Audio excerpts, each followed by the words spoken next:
is Nathan Thomas Milliner, artist from Horror Hound Magazine and Mecca and Scream Factory, and also independent filmmaker. You are listening to the movie Raid.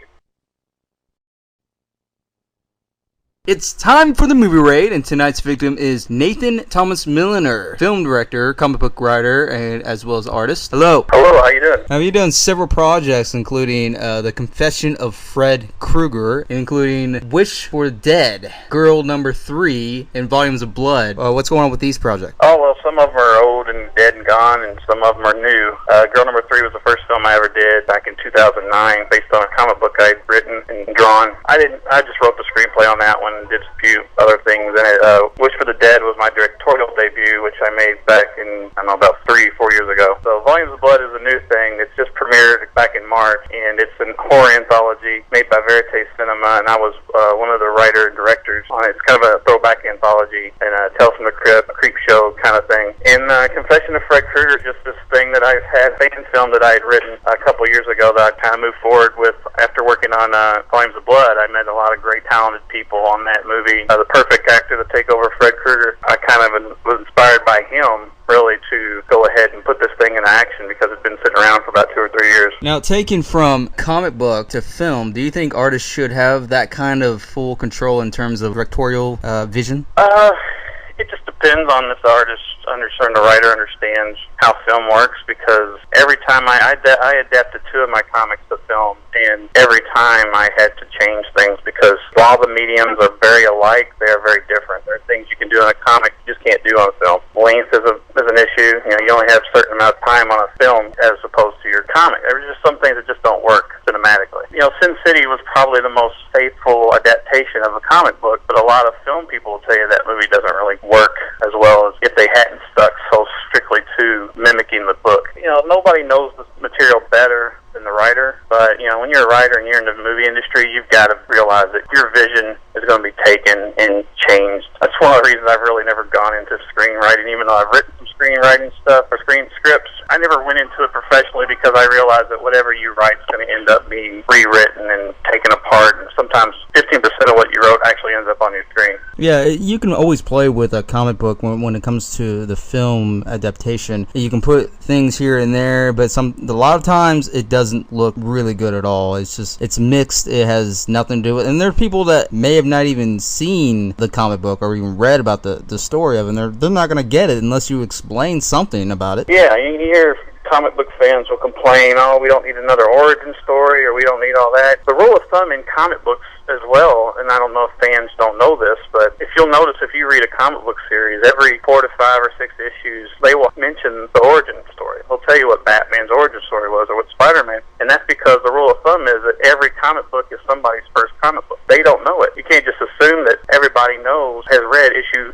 247 of Thor. They haven't. When a filmmaker has to adapt something that has 50 years of history, which is what they're doing with all these comic book movies, they have to consider not just the fans, but the person on the street who has no knowledge of any of this stuff. And how do you choose what to do? I mean, you've got hundreds and hundreds of stories and plot lines and villains, and I think the best example I heard was Kenneth Branagh said that he could go into a Comic-Con and have 7,000 of the biggest Thor fans in the world, and they could tell him what they want to see, and he'd get 7,000 different movies. But I can't make 7,000 movies. I can make one movie and hope that everybody likes it. Do you think it actually ruins the comic book experience for those that hasn't even touched a comic book in life, but yet they go see it? I mean, like copying it, or just what would ruin it? But they know that it's more adaptation rather than being specifically from the comic book. Basically, does it ruin for fans of the book when they see it? I mean, that's one of the biggest pet peeves now, is that there's so much negativity and hate towards anything that's being adapted from any kind of popular material or entity.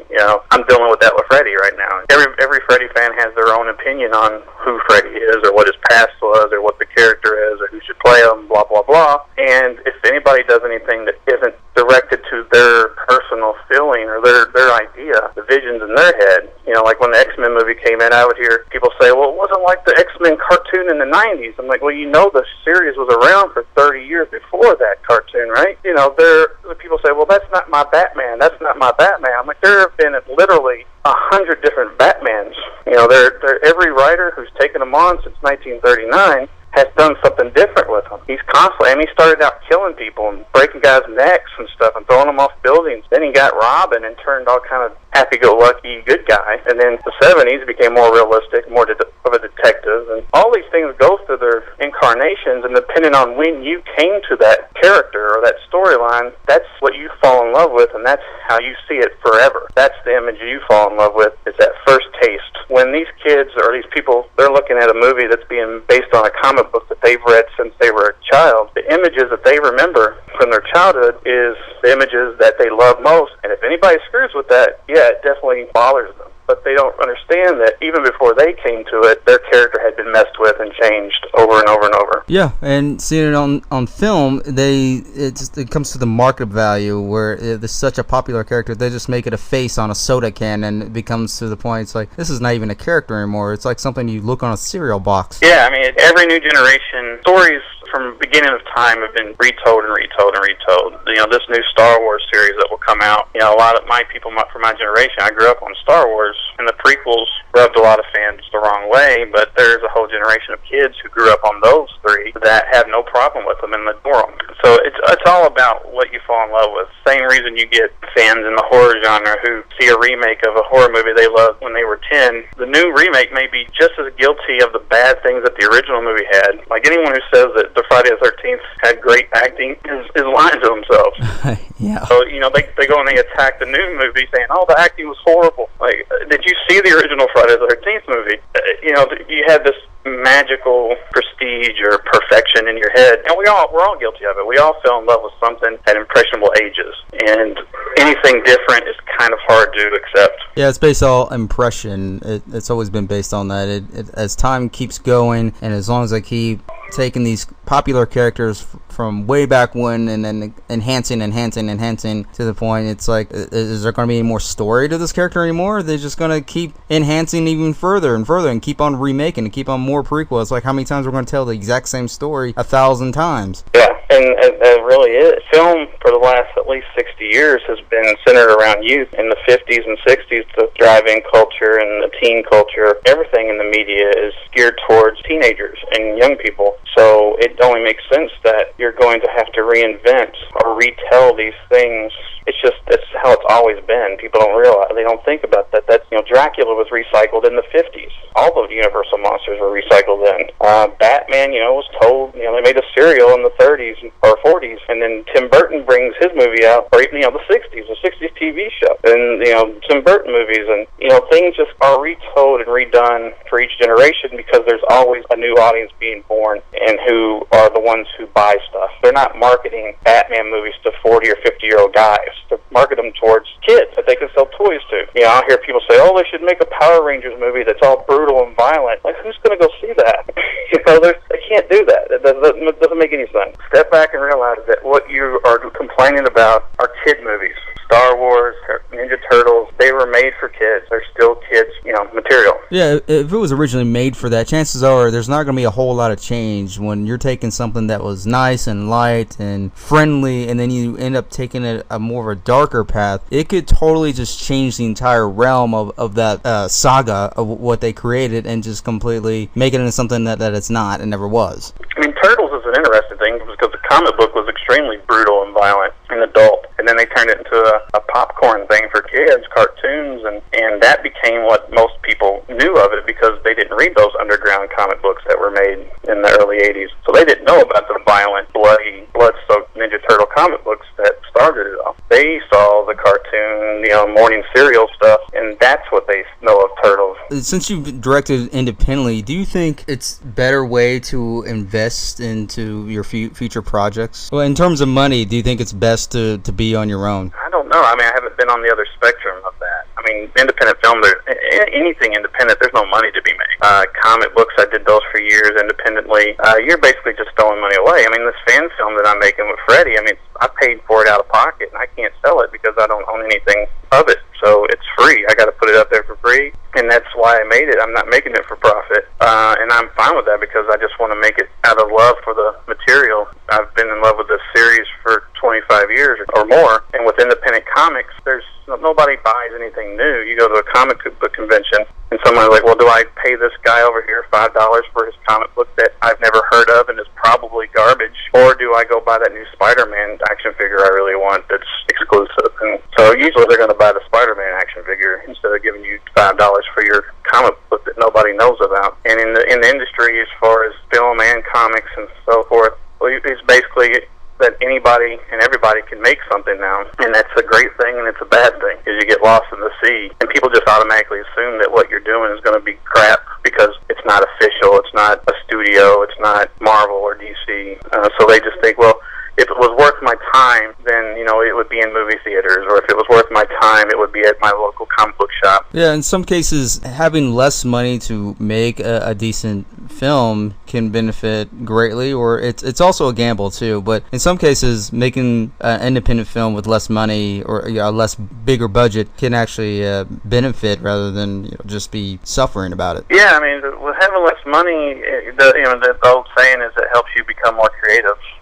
Look at Sam Raimi making Evil Dead. A lot of that stuff was so innovative because he just had to think around problems. And when you stop to think about something, how can I do this? Practical versus CGI. Nightmare on Elm Street, the scene where he comes through the wall in the original movie was a $10 effect. The guy went and said, hey, they got this new thing called spandex. He bought the spandex, and the way you light it, it looks like Freddy's coming through the wall, and it's amazing. But it's just a piece of $10 spandex on stretched out, whereas in the remake, they CGI'd it, and it looks awful, looks fake. I mean, the cool thing about independence is, especially versus Hollywood now, is Hollywood, they're so scared of failure and they're so scared of taking chances that they wait for the independents to make those risks and take those risks and those chances. And as soon as an independent film like a Paranormal Activity that's made for $11,000, or I can't remember how much it was made for, really, really, really cheap, that movie does really well, and then they're like, okay, what else do we have on our desk that we haven't touched, that Paranormal Activity-ish? And then they go make those for 5 years until the well runs dry. With independence,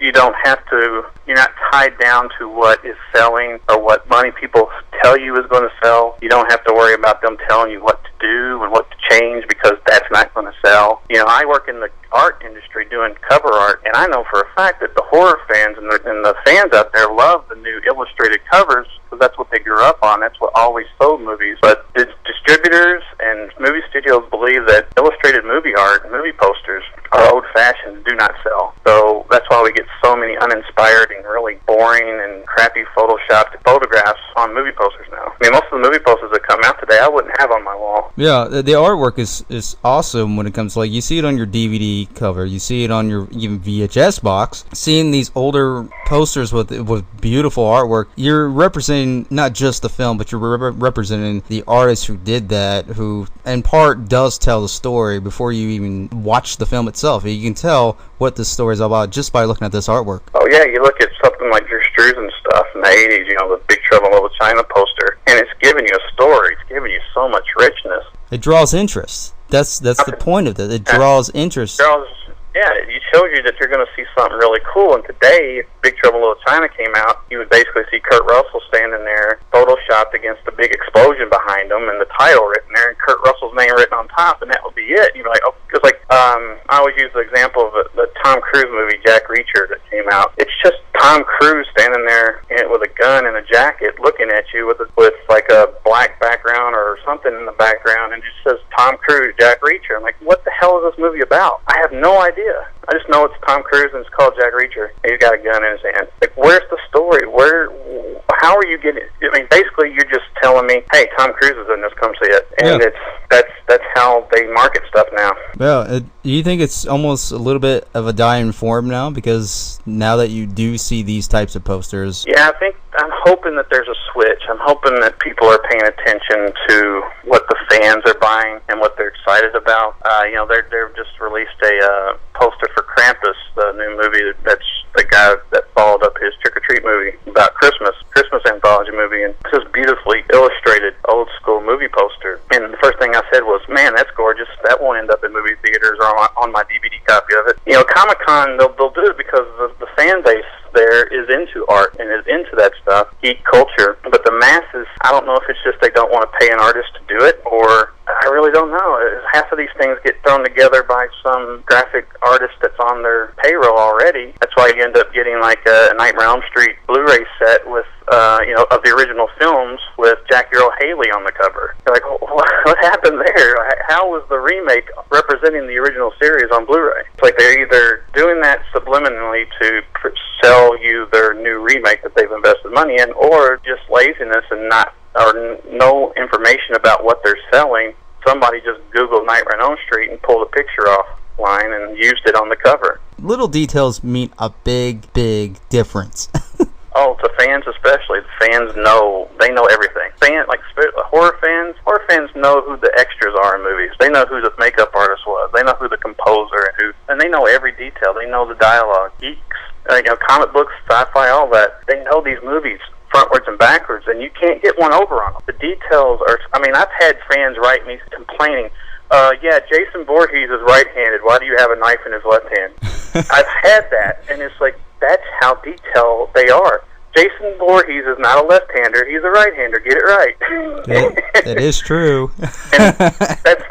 And that's how crazy it gets, and that's what you have to respect, is that somebody loves these movies. Every movie has a fan. It has fans who love that movie, and it's your responsibility to understand that and respect that when you have to represent it. Rather than having a well-known celebrity, granted, there's great artists out there, great actors that can portray these type of characters, but when you've had an existing character and a person who's played this existing character for so long, or even characters, it becomes to the point where you're going to just drive fans away from this film because it's not what they are. They can never act, or not saying that they don't even want to replace this person, but they can never act the same way in this character as they did back in the 80s and 70s and so forth. Yeah, you got to let an actor make it their own. No actor trains and trains and trains to just basically mimic another actor's performance. No, it's like telling an artist just to trace over another artist's artwork. It's pointless. Well, why would I bother?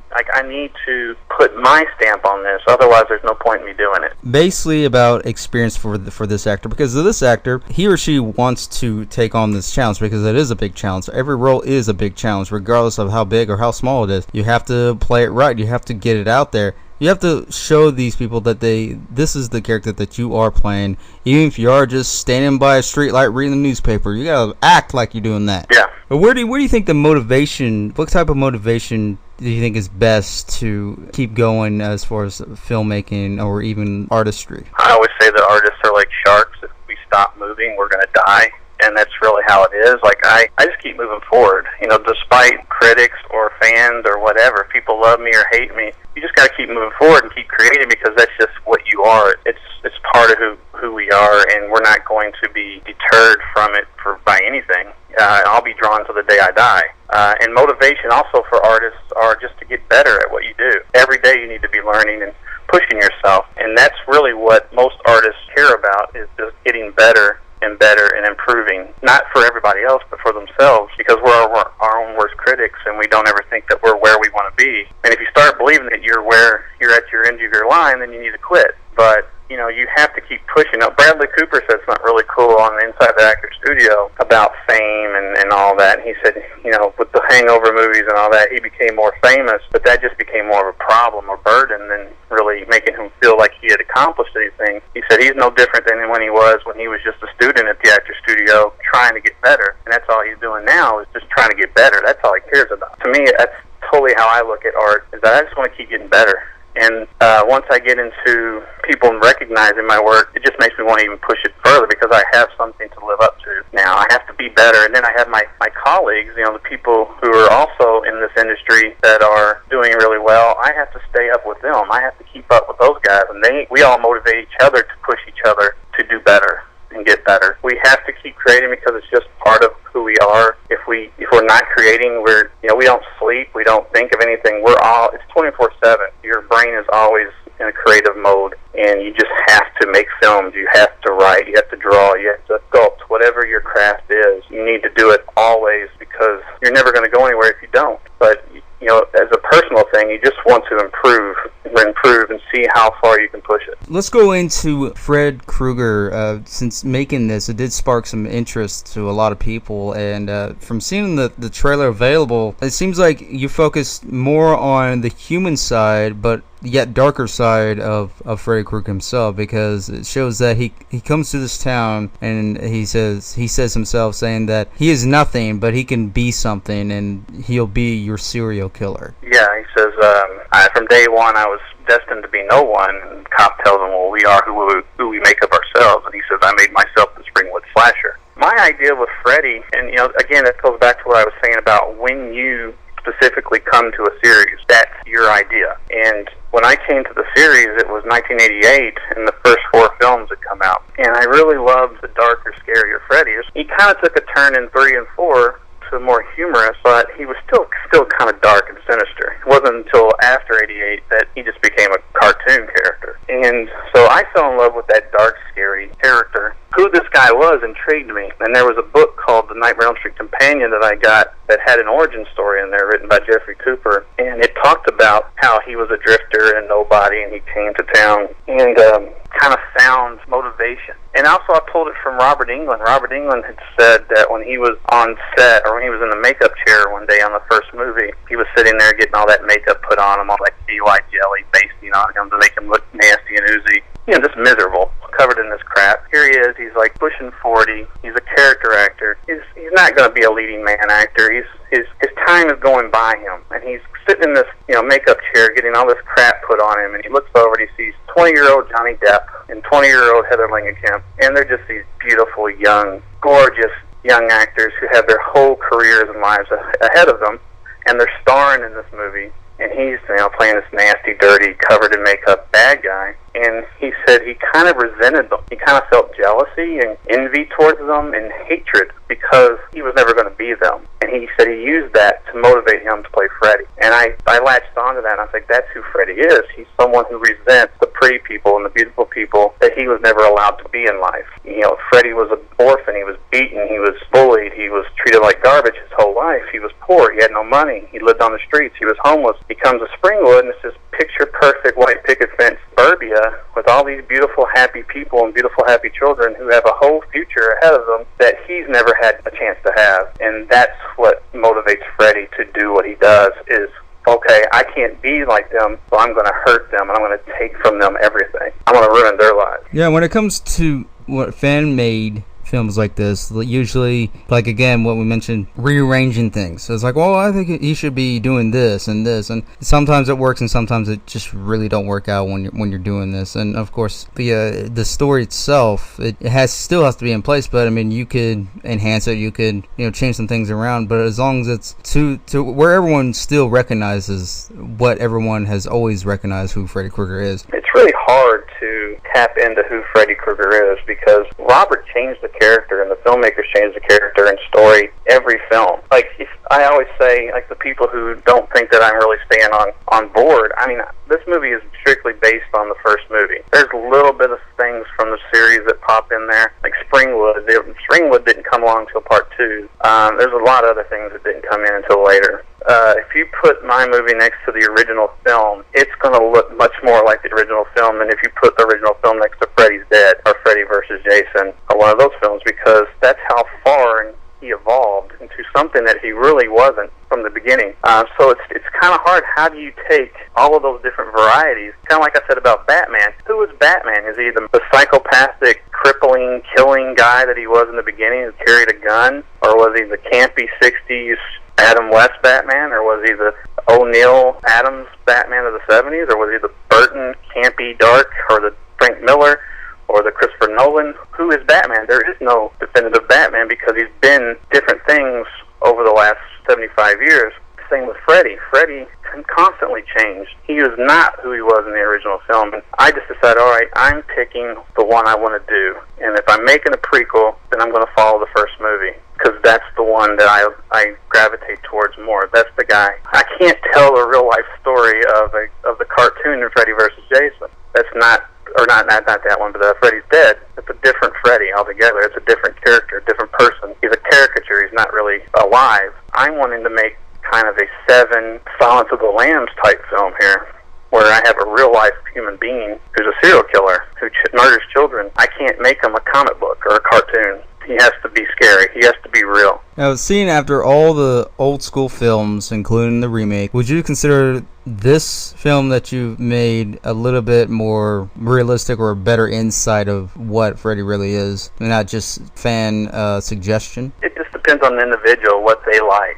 You know, there are people out there who prefer the funny Freddy or prefer the scary Freddy. You know, it comes down to who it is, or what you want, or how you perceive it. I keep saying this about this film, is that I can only make the guy that I see in my head because it's my perspective. And you can take, again, like Brana said, I could take 100 greatest or biggest Nightmare on Elm Street fans in the world, ask them, who is Freddy Krueger? What is a Nightmare on Elm Street to you? What do you love about it? What do you not love about it? And you will get 100 different versions. I can only make the movie that I can make because it's coming from my perspective. And I understand when I do that, it's not going to gel with everybody else. Everybody else has their own opinions or visions of who this guy is or how this story is. I just want people to realize it's made by a fan who loves it and is just telling his perspective of it. Hopefully you like it. Rather than just forming an angry book club.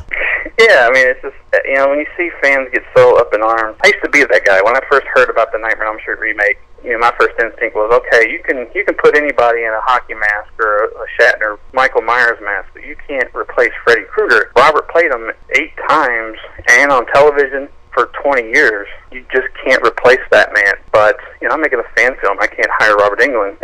My movie costs nothing. My hope was, okay, I'm making a prequel, and we really, other than some of the sequels where you'd see flashbacks, we don't know who Freddy was or what he was like. To me, Freddy was this vile, disgusting, evil person that you didn't want to spend any amount of time with. He looked like he just pulled him out of hell, which he did. He lived in the boiler room. You know, later movies they added where he had a wife and he had a daughter and he had a house in Elm Street or in Springwood, and I just felt that was a wrong move compared to what Wes Craven had created. Freddy just didn't belong in that world, and you know, people don't realize, you know, they don't recognize that Freddy vs. Jason didn't mention the wife or daughter at all. Robert Englund just talked about the prequel that they were going to make. John McNaughton, who did Henry Portrait of a Serial Killer, had written, and they were trying to get made, and that movie also disregarded the wife and daughter thing. It just depends on the individual. If you're so in love with your idea of Freddy, and you should be because that's your idea of him, then you're going to reject everything unless you're open-minded and say, hey, well, you know what? It's just fan fiction.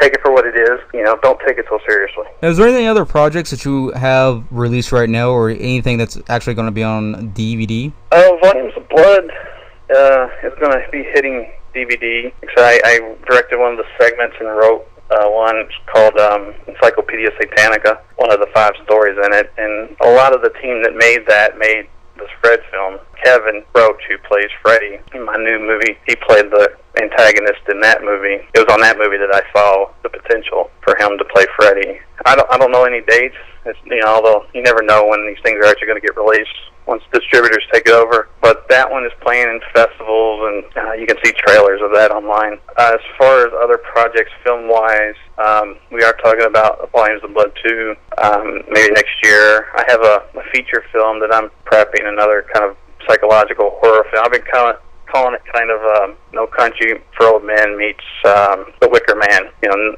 it's not exactly like those movies, but it's in that vein. It's kind of a southern fried cops, weird backwoods kind of thing. Kind of Pumpkinhead. I grew up in Kentucky. I live in Kentucky, so a lot of the horror stories I wrote and gravitated towards when I was younger were rural. I would live in the city, but I would visit family in the country, and it's just a different atmosphere, and it's always kind of creepy. So stuff like Stephen King, I grew up watching him in the 80s, reading his books, and he wrote a lot of, you know, backwoods stuff or country-based, like, you know, the people in, I guess, small-town horror, basically. And that's kind of what I wanted. I've always wanted to make something like that. And that's kind of a genre I haven't done, because Girl Number 3 was kind of a slasher film. We'll go ahead and plug in any web addresses or even web addresses that relate to the projects that you are currently doing. Well, Volumes of Blood has an official page on Facebook, mostly on Facebook, like Expression of Fred Krueger does. Everything else, I don't have anything up yet for. The little feature film is called The Dark and Bloody Ground. I'm not sure when I'm going to move forward on that, if I do. There's another comic book I did a long time ago. It's kind of a crime noir, somewhere in the vein of The Crow. It meets Sin City and old noir crime stuff. Most of the stuff I work on is just the art stuff, working for Horror Hound and Scream Screen Factory and a lot of other DVD distributors and movie posters and t-shirt companies like Fright Rag. That stuff keeps me pretty busy. So the movie stuff's really just my hobby. You know, I don't really call myself a director. When I do conventions and things, I don't say, Nathan Thomas Milliner, filmmaker, because I really am a novice. I'm just trying to learn this stuff, and I've been drawing since I was 5, but I've been making movies for only about 5 or 6, 7 years, and nothing major, nothing really. I just feel like now I'm starting to understand filmmaking better because I've been working with a lot of other people who I feel are really talented people, are going to make a big noise in the industry. I may not, but they will. I really believe in a lot of people I've got, like Kevin Roach, and my DP and cinematographer, DP Bonnell, is an incredibly talented guy. Christine Renee Farley is this actress I've worked with, and they're all destined for big things if they make the right choices and the right doors open for them. So I'm really enjoying working with these really talented people and learning from them and just having fun. So that's basically what I got going on. Well, there you go. That is Nathan Thomas Milliner.